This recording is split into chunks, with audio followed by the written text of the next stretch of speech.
Dagomba ou Dagbamba. Mais nous nous posons la question de savoir si les Dagomba ne sont pas des Philistins ou des descendants des Philistins. On parlait des Dagomba.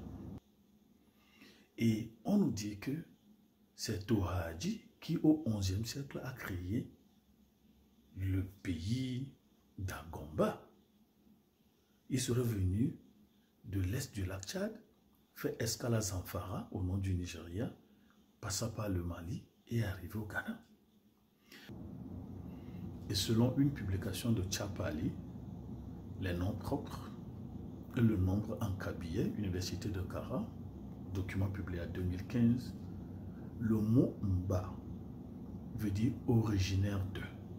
Donc quand je dis Togo Mba, quelqu'un qui est originaire du Togo. Ghana Mba, quelqu'un qui est originaire de Ghana.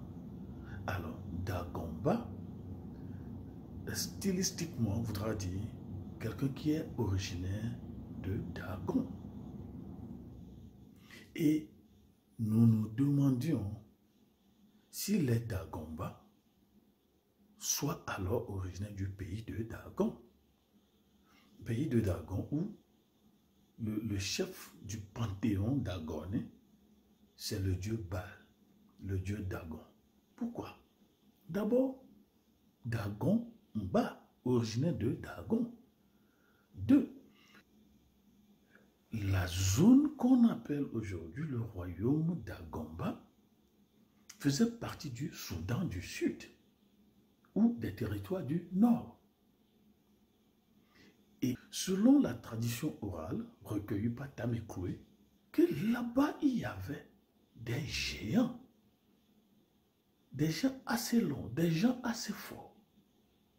De sorte que même si l'épervier prenait un de leurs poussins, il pouvait lever la main comme ça et rattraper l'épervier.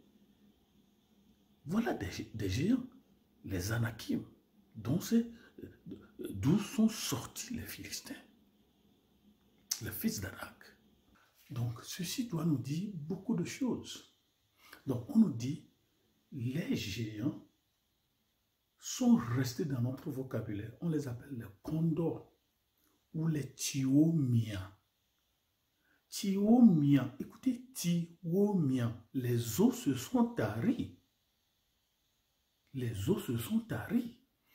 Et maintenant, dans le langage quotidien, nous qui sommes nés au village, ta maman te dit, va chercher du bois.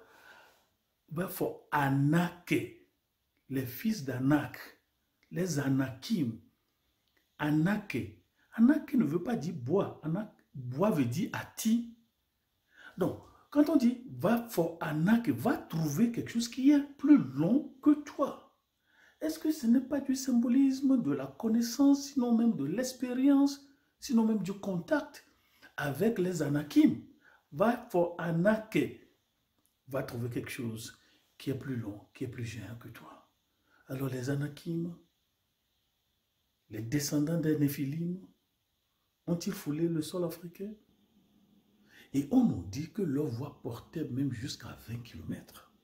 Alors notre théorie historogéographique n'est-elle pas vérifiée? Et la Bible nous dit que les Philistins sont des descendants des Égyptiens. Alors, sont-ils venus de l'Égypte? Sont-ils descendus de Canaan?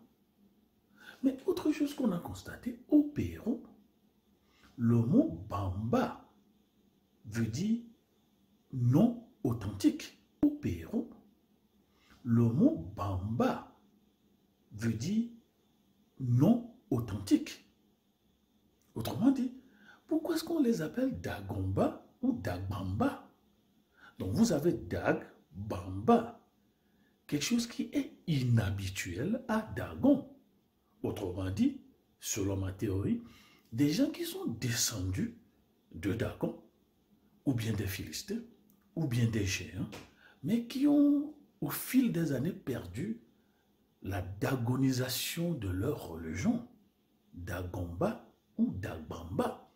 Bamba veut dire inhabituel, quelque chose qui n'est pas authentique, quelque chose qui n'est pas originaire de là où je peux dire Dagomba, Bamba.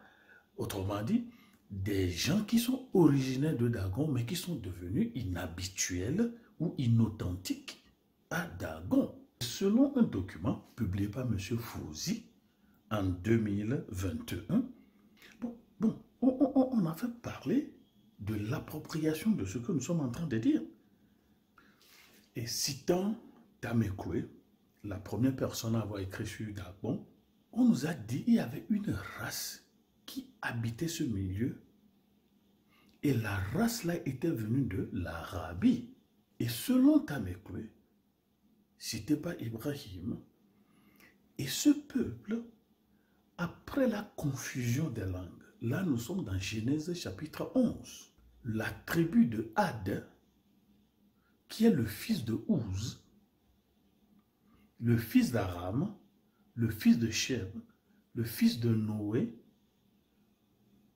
se sont installés dans la province de Idramou. Et là où leur postérité s'est grandement multipliée. Cette tribu a continué leur adoration de Dieu, mais cela s'est perverti au fil du temps. Da Bamba, ça c'est moi qui le dis, Bamba, inauthentique. L'adoration qui n'est plus originelle. Le fil du temps, leur adoration de Dieu s'est mélangée ou s'est transformée en adoration des idoles. Et Dieu, voyant cela, leur a envoyé le prophète Hébert pour leur prêcher la repentance. Et comme on le dit, que Dagomba, le pays était habité par des gens géants. On fait une description ici, que le plus élancé, 150 pieds de long, quelqu'un de 150 pieds de long. Quand on dit que quelqu'un est élancé de 150 pieds, ça fait 45,72 mètres de haut. Imaginez ça, quelqu'un de 45,72 mètres et le plus petit. Le plus petit était de 90 pieds. Quoi? On va calculer. 90 pieds, ça fait 27 mètres de haut. Mais les fils d'Anak étaient-ils en Afrique? Gomba, Dagon, on nous dit que bon, dans leur culture, veut dire la peau. On dit Adagon, ça veut dire la peau de Had, leur ancêtre.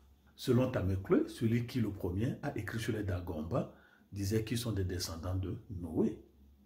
Alors, Dagomba, Dabamba, ne sont-ils pas descendus des Philistins? Les recherches continuent. Alors, lisons la Bible au quotidien.